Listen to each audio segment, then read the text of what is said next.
क्या आपने भी सुना बिहार में अब मुंबई, गुजरात, पुणे जैसे शहर बनने वाला है? जी हाँ, अगर आप नहीं सुने तो सुन लीजिए। बिहार अब गरीब राज्य नहीं रहेगा। बिहार अब मोतिहारी जो है ये मुंबई, गुजरात और पुणे, सूरत जैसे शहर बनने वाला है।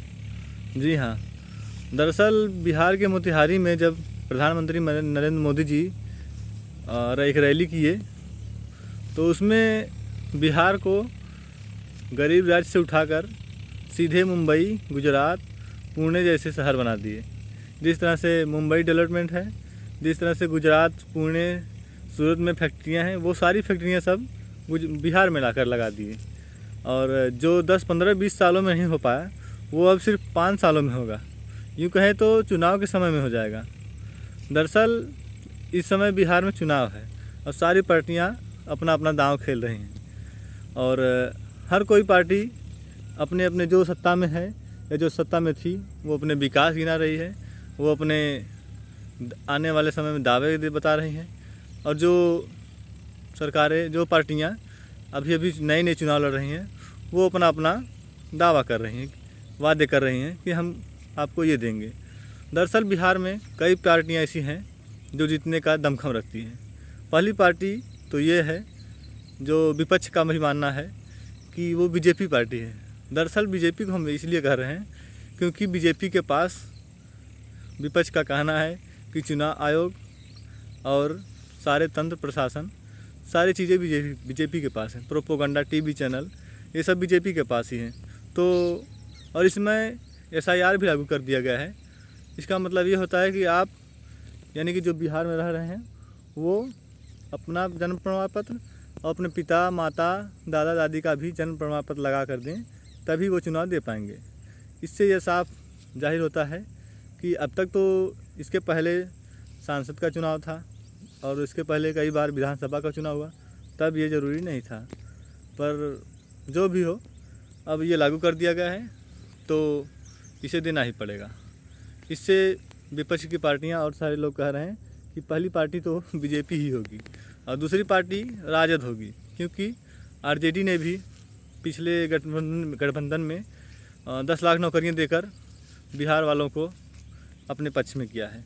तो दूसरी पार्टी राजद भी होगी, जो कई दावे भी कर रही हैं, वादे कर रहे हैं कि हम ये उनको देंगे बिहारियों को। इसके बाद एक पार्टी है जन सुराज की पार्टी, जिसमें बिहार को बदलने वाले मनीष कश्यप भी शामिल हैं। उसका भी ये दावा है कि वो बिहार में पलायन रोक देंगी, नौकरियां भर भर के देंगी, फैक्ट्रियां लगाएंगी। और उनका दावा है कि जो बिहार से मुंबई में जाते हैं लोग कमाने, वो मुंबई से आकर बिहार में काम करेंगे। तो इसलिए बिहारियों को वो भी अपने बस में कर लिए हैं। और अगली पार्टी है आम आदमी पार्टी, जो वो भी पूरे बिहार में चुनाव लड़ने का मन बना ली है और वो भी तैयारी कर ली है। अगली पार्टी है आज़ाद समाज पार्टी, भीम आर्मी की, चंद्रशेखर आज़ाद की, वो भी पहुंच गए। इसके बाद और छोटी मोटी पार्टियां जैसे असदुद्दीन साहब की AIIM और तमाम ऐसी पार्टियां हैं जो शामिल हैं। तो ये सारी पार्टियां बिहार में चुनाव लड़ने का और जीतने का दम कर, और मुझे लगता है कि बिहार में बिना गठबंधन का कोई भी सरकार नहीं बना पाएगा, चाहे वो चुनाव होने के बाद हो।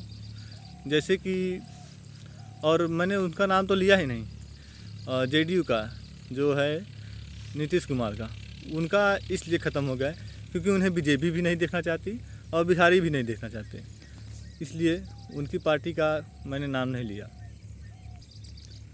और जो भी लोग ये चाहते हैं कि बिहार अब मुंबई, गुजरात, सूरत, पुणे जैसे शहर बन जाएगा, तो उनसे मैं ये कहना चाहता हूँ, पहले वो जा कर के उस राज्य में देखें या उस राज्य के बारे में जानकारी लें जहाँ पर BJP के पहले से ही राज्य है। अगर वहाँ पर भी विकास हो चुका है, वहाँ पर भी मुंबई, गुजरात जैसे कंपनियाँ, फैक्ट्रियाँ, आर्थिक स्थिति सब सुधर गई हैं, तो फिर वो BJP को वोट दें।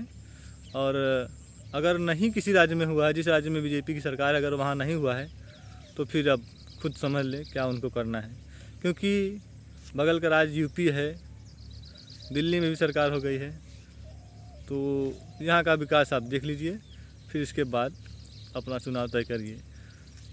मोदी जी तो ऐसा भाषण देते ही हैं, लोग उनको मानने लगे हैं कि मोदी जी के भाषण से हर कोई मोहित हो जाता है।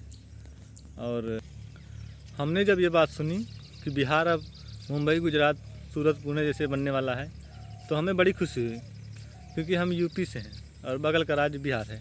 तो हमें भी लगा कि हमारे यहाँ भी नौकरियाँ नहीं है तो हम भी बिहार पहुँच जाएंगे, हमारे यूपी के लोग भी बिहार पहुँच जाएंगे और घूमने फिरने के लिए जगह बन जाएगा तो सब वहीं जाएंगे। पर हमने सोचा कि जब हमारे यहाँ 10-15 साल से नहीं हो पाया तो फिर बिहार में कैसे हो पाएगा, क्योंकि यहाँ भी डबल इंजन की सरकार है। ऐसा नहीं कि यहाँ पर काम नहीं हुआ, काम पिछली सरकारों से होता आ रहा है तो कुछ ना कुछ काम होता ही रहेगा। पर ये बात इसकी है कि जितना बड़ा क्षेत्र यूपी का है, जितनी जनसंख्या यूपी की है उतनी किसी राज्य की नहीं है। लगभग 25 करोड़ जनसंख्या यूपी में रहती है और भारत की जनसंख्या लगभग 150 करोड़ है। तो उस हिसाब से यहाँ पर विकास नहीं हुआ है। बाकी आप देख सकते हैं, आप गूगल कर सकते हैं। और सिर्फ मैं यही कहना चाहता हूँ कि आप अपना भविष्य तय करें। बिहार का चुनाव इस बार है और कई पार्टियां हैं जिन्हें आप जिताकर अपना भविष्य तय कर सकते हैं। आप खुद समझदार हैं और अगर कोई और जानकारी रहेगी तो हम आपको ज़रूर देंगे। आपको कैसा लगा मेरा वीडियो आप हमें कमेंट करके ज़रूर बताएं। तब तक के लिए धन्यवाद।